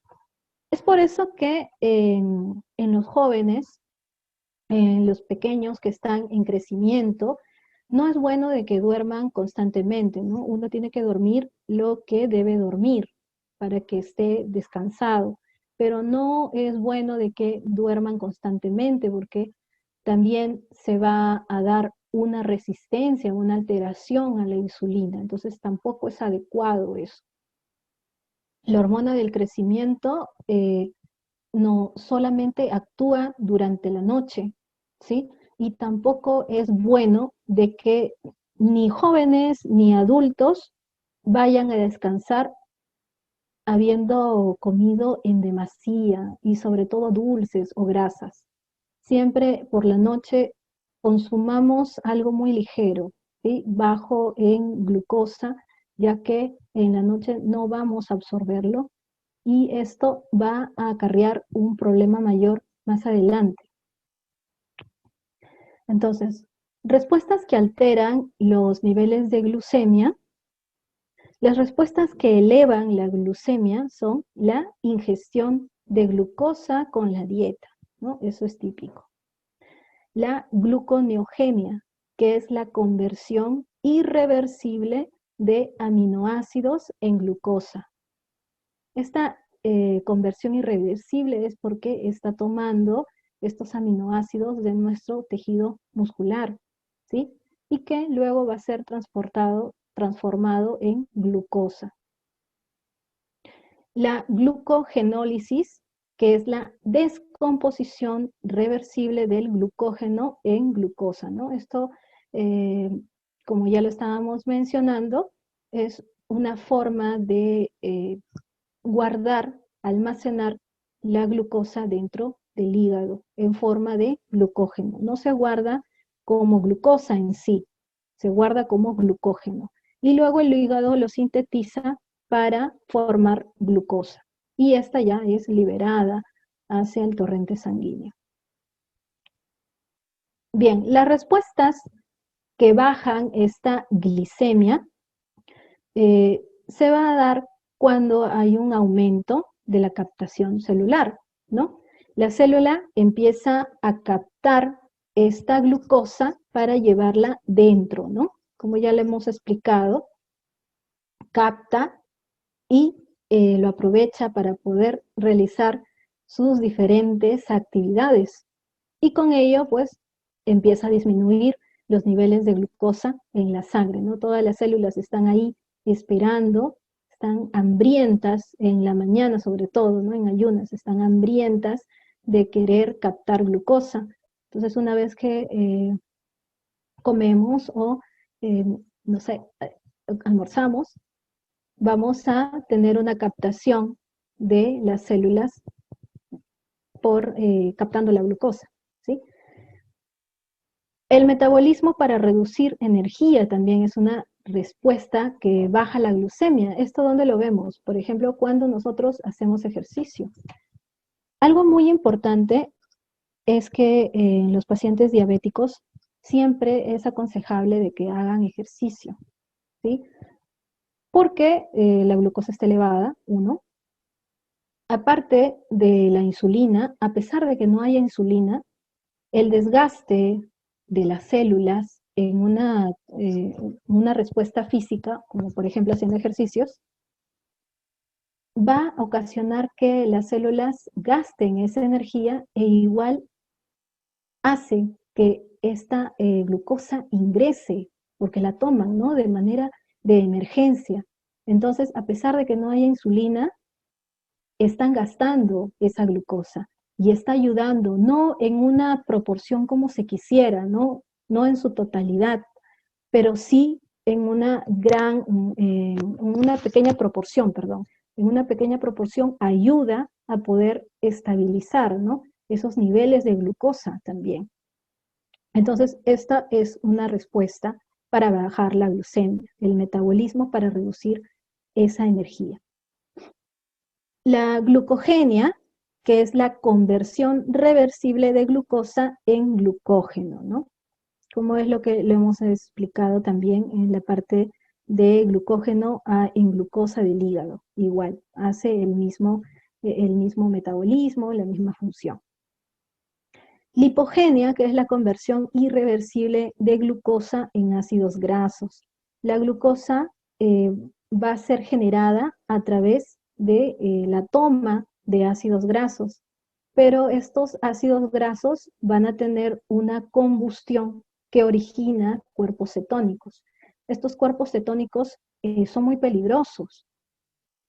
Los cuerpos cetónicos van a ser secretados hacia el torrente sanguíneo y son ácidos cetónicos. Entonces, ¿qué es lo que ocasiona si es que hay cuerpos cetónicos dentro del torrente sanguíneo? Como manera de ver si están atentos a lo que estoy explicando, ¿qué es lo que ocasionaría? ¿Qué ocasionaría es que haya cuerpos cetónicos dentro del torrente sanguíneo? A ver, ¿quién me podría decir? Ya le había dicho diapositivas anteriores. ¿Alguien me podrá seguir la hilación, ayudarme?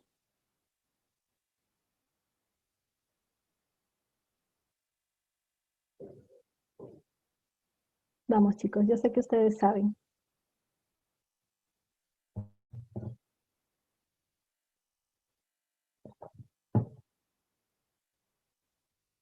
¿Nadie?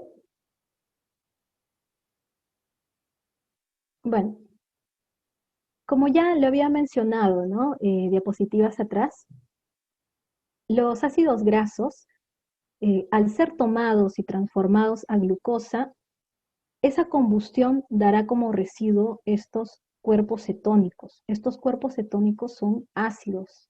Y estos ácidos, cuando son secretados a la sangre, ¿qué es lo que hace a la sangre? ¿Qué le hace al pH de la sangre? Lo acidifica. El pH de la sangre, ¿cuánto es el valor normal del pH de la sangre? Está entre 7.35 a 7.45. ¿Qué será? ¿Ácido? ¿Alcalino? ¿Qué será la sangre? ¿Alguien me podría contestar? ¿Hacer una retroalimentación?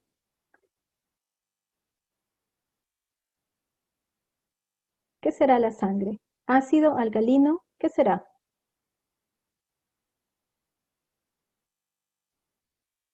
Alcalino. Alcalino, muy bien. Es ligeramente alcalino, ¿sí? Sabemos que el neutro es el 7. Neutro es 7. Debajo del 7 va a ser ácido. Por arriba del 7 va a ser alcalino. Una proporción de la sangre es 7.35 a 7.45. Ese es su límite. No puede bajar y no puede subir, ¿sí? Entonces, si baja o sube, ahí se van a presentar diferentes alteraciones. Bien, entonces, como estaba diciendo, si estos ácidos grasos son metabolizados, transformados a glucosa y la combustión hace que originen cuerpos cetónicos, estos cuerpos cetónicos acidifican la sangre, ¿qué ocurrirá? Va a acidificar esta sangre y va a acidificar todo nuestro organismo. ¿Y qué es lo que pasa? ¿Quién es el que sufre más con este cambio del pH? El que va a sufrir más es nuestro cerebro, ¿sí? Entonces, al sufrir más este órgano tan importante, lo que va a pasar es que vamos a caer en un coma diabético, ¿sí? Eso es lo que ocurre cuando se toma la glucosa de ácidos grasos, cuando se transforman los ácidos grasos en glucosa. Esto debe ser, claro que ocurre, ¿eh? Ocurre, pero tiene que ser resuelto, ¿sí? Por ejemplo, esto ocurre en los pacientes con diabetes mellitus tipo 2. Es por eso que se vuelven delgaditos, ¿no? La glucosa, la glucosa está siendo tomada de los ácidos grasos en primera instancia. Luego de que es tomado de los ácidos grasos, va a tomarlo de los músculos, ¿no? Y poco a poco, pues, se vuelven mucho más delgados, ¿sí? Entonces, ¿qué es lo que está pasando aquí? Está arrojando cuerpos cetónicos cada vez que degrada los lípidos de los pacientes con diabetes, está degradando los lípidos y está arrojando al torrente sanguíneo los cuerpos cetónicos. Pero por tener insulina, como ya habíamos hablado cuáles eran los efectos de la insulina, por tener insulina es que aún contrarrestan esta acidificación que tiene en la sangre, ¿no? Estos cuerpos cetónicos. Entonces todavía no ocurre. En el peor de los casos, cuando no hay la presencia de insulina, es que se da esto, ¿no? Coma diabético. Pero porque hay insulina, tal vez en poca cantidad, es que aún no se ha llegado a esta manifestación, ¿no? Como es el coma.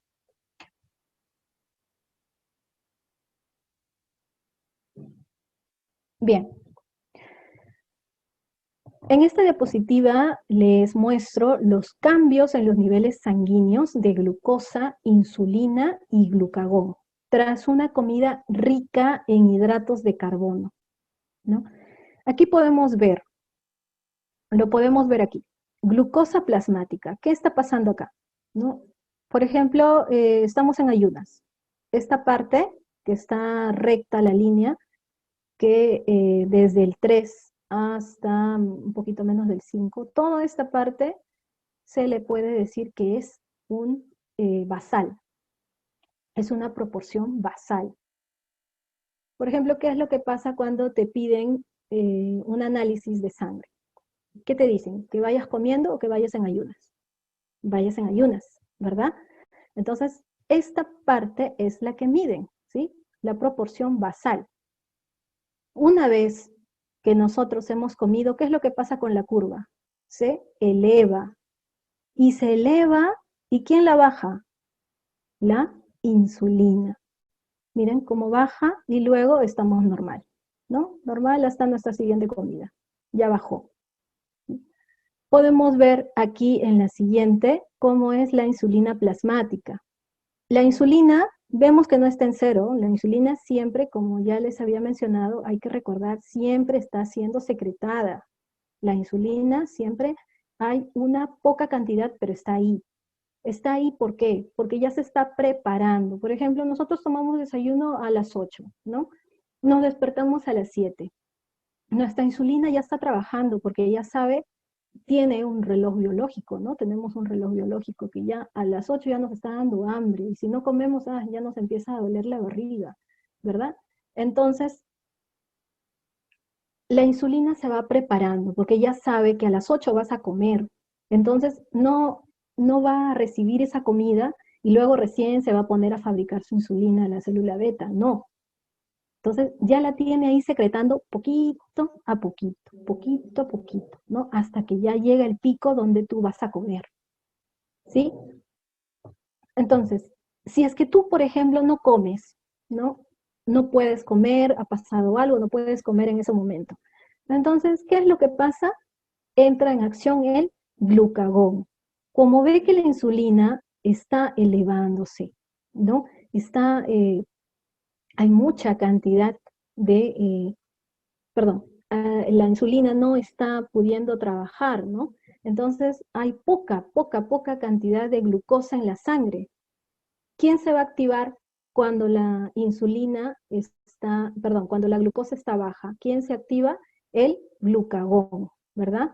Entonces el glucagón se eleva, acá está elevado, lo vemos aquí, ¿no?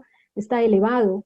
Y si está elevado, porque está generando glucosa, ¿no? Está sintetizando, ayudándole al hígado para que sintetice la glucosa, ¿no? Que la transforme. Ese glucógeno que empieza a transformarlo en glucosa. Entonces, los niveles de glucosa ya se están regulando en nuestra sangre. ¿Y quién participa? La insulina. La insulina sube porque tal vez el glucagón ha secretado demasiado, ¿no? Secretó demasiado, entonces la insulina le va a poner su pare. Lo va a frenar. Lo frena y el glucagón, cuando la insulina se eleva, el glucagón decae. Son antagónicos, ¿sí? Entonces, la insulina ya trabajó, ve, el glucagón se da cuenta, ve que la glucosa ha bajado demasiado, porque la insulina ya trabajó, ¿no? Entonces, el glucagón nuevamente se activa y la insulina decae. Entonces, esto es un circuito sin fin, ¿no?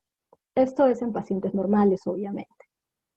La secreción basal de insulina se produce durante el ayuno, porque las células corporales necesitan insulina para captar y usar glucosa sanguínea, ¿sí? Hay que recordar siempre, la insulina está ahí, latente, esperando que en cualquier momento ingrese la comida y ya, realiza su acción, ¿sí?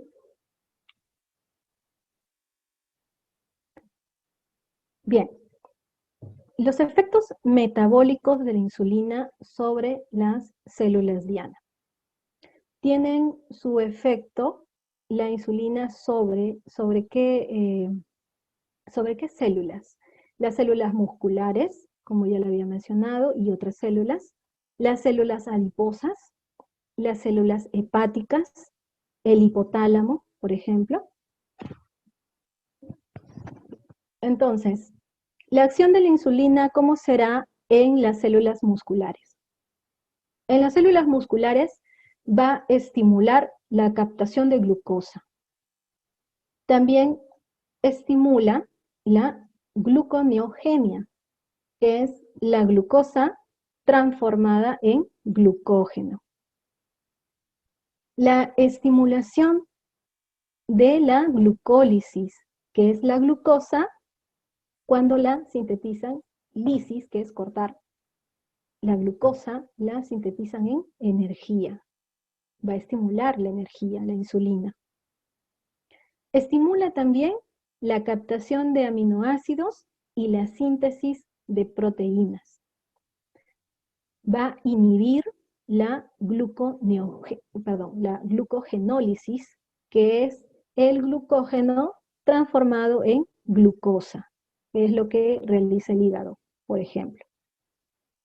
También va a inhibir la proteólisis, que es la proteína que va a ser degradado en aminoácido y del aminoácido en glucosa, ¿no? Como ya lo estaba explicando, esto es lo que ocurre en pacientes diabéticos que no están siendo tratados. Células adiposas. ¿Cuál es la acción de la insulina en estas células? Va a estimular la captación de glucosa. También estimula la lipogenia, que es la glucosa convertida en ácido graso. Claro, cuando hay mucha glucosa en la sangre, ¿qué es lo que ocurre? Porque es que las personas que comen mucho se vuelven gorditas, ¿no? Es porque la glucosa está siendo guardada en grasas, está siendo transformada en ácidos grasos. Y de esta manera también guardan, ¿no?, sus reservas, no solamente en el hígado, sino también tal vez en nuestra pared abdominal, ¿no?, en todo nuestro tejido adiposo. La insulina también va a inhibir la lipólisis, es decir, los ácidos grasos transformados en energía, eso es lo que va a inhibir.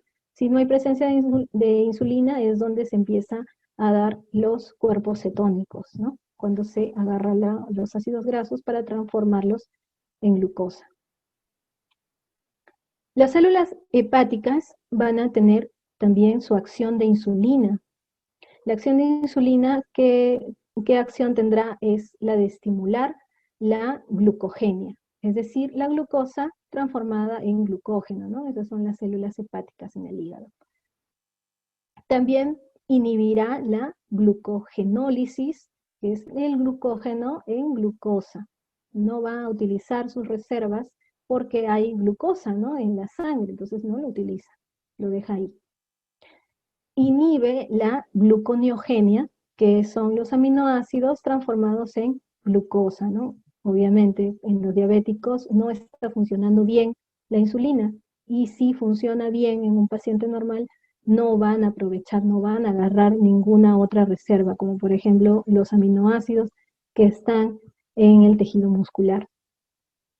Y bueno, en el hipotálamo, que puede estimular la saciedad, la insulina, ¿no? Estimula la saciedad y la plenitud, ya no va a tener hambre. Perdón, va a tener hambre, ¿no?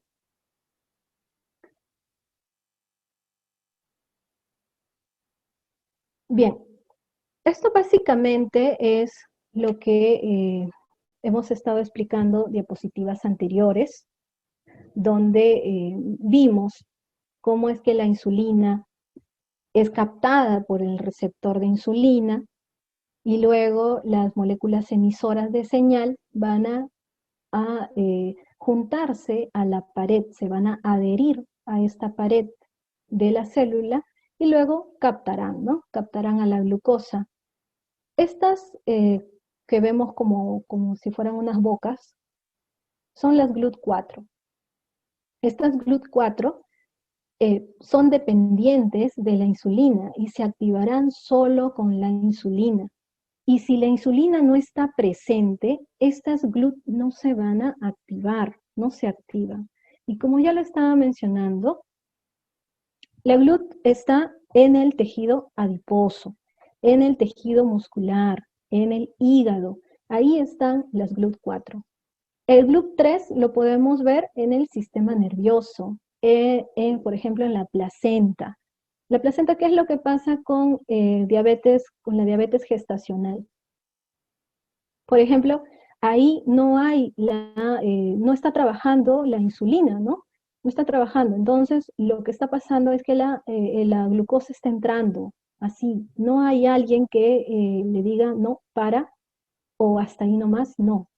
No hay alguien que esté controlando el ingreso de la glucosa. Entonces, ¿qué es lo que pasa en una mujer que está gestando y tiene diabetes? El ingreso de la glucosa está pasando a libre paso hacia la placenta y se está uniendo al feto, ¿no? Está entrando dentro del cuerpo del feto. Y el feto al final, si es que se controla y se lleva bien ese embarazo, ¿no? Por así decirlo, el feto puede nacer con un aumento de tamaño. A eso se le llama, perdón, hay un aumento de tamaño, perdón. Hay un aumento de tamaño en el bebé, ¿no? Entonces, crecen y también pueden tener a largo plazo desarrollar ese bebé, desarrollar diabetes, ¿no? Entonces es muy peligroso de que la gestación se lleve de esa manera. El problema es que tampoco se puede utilizar insulina, pero hay casos donde por emergencia se pueden utilizar, ¿no? Por emergencia, ¿no? Si es que ocurriera, se utiliza insulina, pero no es un tratamiento que se deba utilizar regularmente y sobre todo en una mamá, ¿no? En una mujer que está gestando. No es algo que se dé. Bien, este tema, bueno, ya está bien explicado.